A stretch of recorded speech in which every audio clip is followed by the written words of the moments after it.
اللہم صلی علی سیدنا و مولانا محمد و علی آلہ و اصحابہ و بارک وسلم۔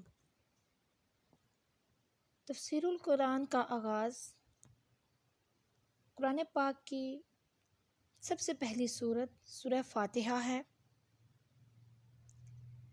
ہم سورہ فاتحہ کا تعارف اور مضامین آج پڑھیں گے۔ سورہ فاتحہ کا شان نزول کیا ہے؟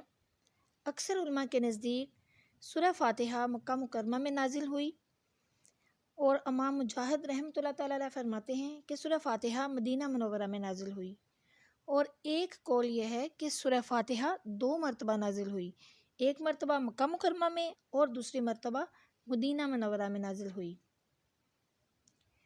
سورہ فاتحہ میں 1 رکوع ہے اور اس کی 7 آیتیں ہیں۔ اس سورت کے اور بھی متعدد نام ہیں۔ اس سورت کے زیادہ نام ہونے کی وجہ اس کی فضیلت اور شرف کی دلیل ہے۔ اس کے تقریباً مشہور 15 نام ہیں۔ کون کون سے ہیں؟ سورہ فاتحہ، فاتحۃ الکتاب، الحمد، سورہ ام القرآن، ام الکتاب، 7 مثانی، سورۃ الواقعہ، سورۃ الکنز، سورۃ الکافیہ، سورہ شفا، سورہ شافیہ، سورہ دعا، سورہ تعلیم المسئلہ، سورہ سوال، سورہ المناجہ، سورہ تفویض وغیرہ بھی کہا جاتا ہے۔ اس سورت کے بہت سے فضائل ہیں۔ اس کی فضائل میں بہت سی احادیث بھی ہیں، کچھ ایک آپ کے گوش گزار کروں گی۔ حضرت ابی بن کعب رضی اللہ تعالیٰ عنہ سے روایت ہے کہ حضور نبی اکرم صلی اللہ علیہ وآلہ وسلم نے ارشاد فرمایا کہ اللہ تعالیٰ نے تورات اور انجیل میں ام القرآن کی مثل کوئی سورت نازل نہیں فرمائی۔ یہ جامع ترمذی کی روایت ہے۔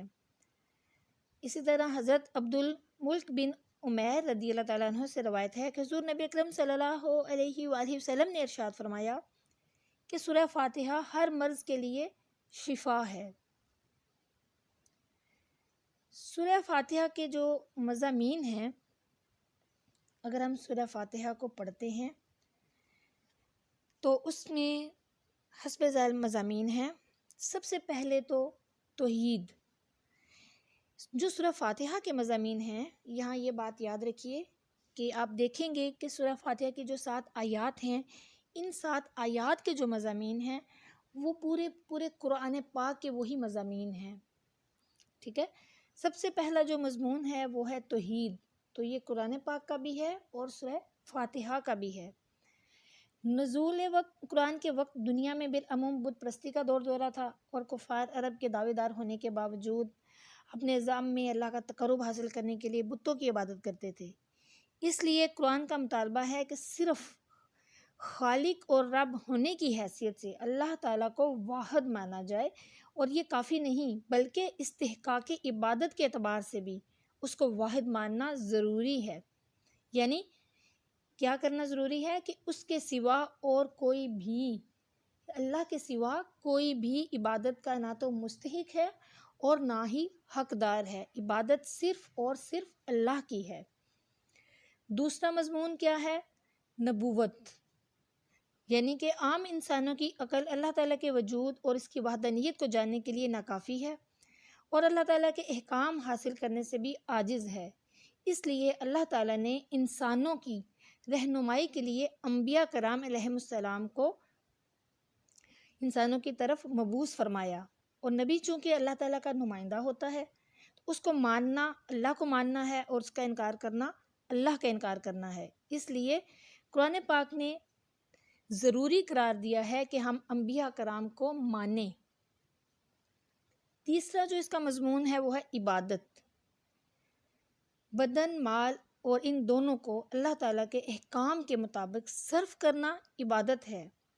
قرآن پاک نے یہ بتایا کہ انسان خود اور اس کا مال اس کی ملکیت نہیں ہے، اللہ کی ملکیت ہے۔ اب وہ کسی طرح اپنی جان اور اپنے مال کو اللہ کے حکم کے مطابق صرف کرے، کیسے کرے، کیا کرے، یہ تمام کی تمام جو تفصیل ہے یہ قرآن پاک نے بتا دی ہے۔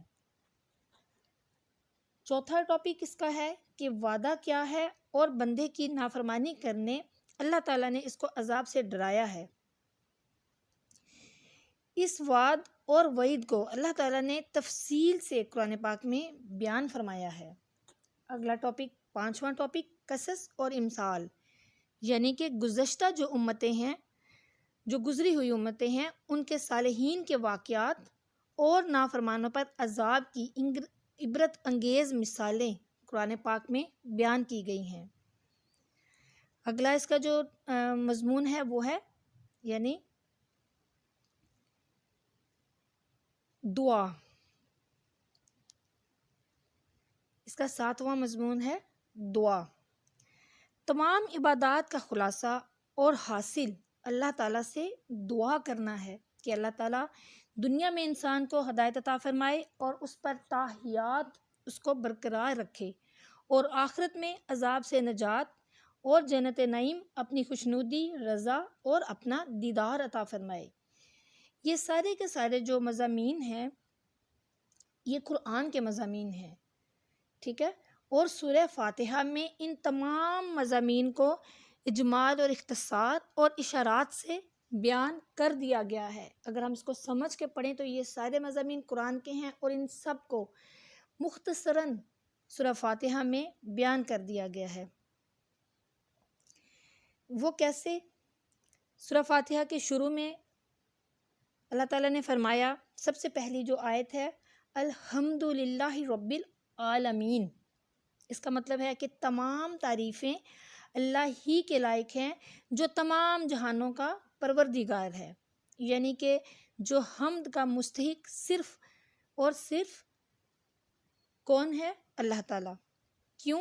کیونکہ زمین، آسمان، پہاڑ، سمندر، جمادات، نباتات، حیوانات، انسان، جن، سب کے سب جو ہیں یہ سب اپنے وجود میں کسی موجد کے اور اپنی بقا میں کسی رب کے محتاج ہیں، اور یہ سب ممکنات ہیں، اس لیے ان کو پیدا کرنے والا اور ان کو باقی رکھنے والا ممکن نہیں ہو سکتا، کیونکہ ممکن تو پھر انہی کی طرح ہے نا، اپنے وجود اور بقا میں محتاج ہوگا وہ، اس لیے ضروری ہے کہ ان کا موجد اور ان کا رب واجب بالذات ہو۔ اس کا کائنات رنگ و بو میں جو حسن اور کمال ہے وہ اسی کا دیا ہوا ہے، اور حمد حسن اور کمال پر ہوتی ہے، تو تمام حامد کا وہی مستحق ہے اور تمام تعریفیں بھی اسی کے لائق ہیں۔ اس آیت میں جہاں یہ بتایا گیا کہ تعریف کا مستحق صاحب کمال نہیں ہے، خالق کمال ہے، وہاں یہ بھی بتایا گیا کہ تمام کائنات کا خالق اور مربی اللہ تعالیٰ کی ذات مبارکہ ہے، اور یہ قرآن کا وہ پہلا مضمون ہے جس کا ہم نے ذکر کیا۔ آگے دوسری جو آیت ہے، دوسرا جو پوائنٹ ہے سورہ فاتحہ کی 6 آیت میں ہے۔ کون سی آیت؟ صراط الذین انعمت علیہم۔ اس کا ترجمہ کیا ہے کہ ان لوگوں کا راستہ جن پر تو نے انعام فرمایا اور جن پر اللہ تعالیٰ نے انعام کیا، ان کا بیان اس آیت میں ہے، یعنی انعم اللہ علیہم من النبیین والصدیقین والشہداء والصالحین، یہ سورہ نساء کی آیت ہے، یعنی جن پر اللہ تعالیٰ نے انعام کیا وہ انبیاء، صدیقین، شہداء اور صالحین ہیں۔ اب قرآن مجید کا جو دوسرا اہم مضمون ہے وہ ہے نبوت، اور اس کی طرف اشارہ آیت صراط الذین انعمت علیہم اس میں بیان کیا گیا ہے۔ اب قرآن مجید کا تیسرا اہم مضمون جو ہے وہ ہے عبادت، تو اس کا جو ذکر ہے وہ اس آیت میں بیان کیا گیا ہے، یعنی ایاک نعبد، اس کا مطلب ہم تیری ہی عبادت کرتے ہیں، اس میں بتایا گیا ہے۔ اس کے بعد جو چوتھا مضمون ہے وعد اور وعید، اس کی طرف جو اشارہ ہے وہ آیت اسی سورہ فاتحہ کی آیت مالکی یوم الدین اس میں ہے، یعنی یوم الدین کا مالک، قیامت کے دن کا مالک۔ آگے جو پانچواں پوائنٹ ہے کہ گزشتہ امتوں کے واقعات اور مثالیں، نیکیوں پر انعام، بدکاروں پر غضب اور عذاب، اور اس کی طرف اشارہ کیا گیا ہے، ٹھیک ہے۔ اور ساتویں جو آیت ہے صراط الذین انعمت علیہم غیر المغضوب علیہم ولا الضالین میں ہے، یعنی کہ مرنے کے بعد دوبارہ زندہ کیا جانے اور مومنین کے لیے جزا اور کفار کے لیے سزا کی طرف اشارہ بھی اس آیت میں بیان کیا گیا ہے۔ قرآن پاک کا بہت اہم مضمون اللہ تعالیٰ سے دعا کرنا ہے، اور اس صورت میں بھی تعلیم دی گئی ہے کہ ہم نے اللہ تعالیٰ سے دعا کرنی ہے اور کس طرح کرنی ہے۔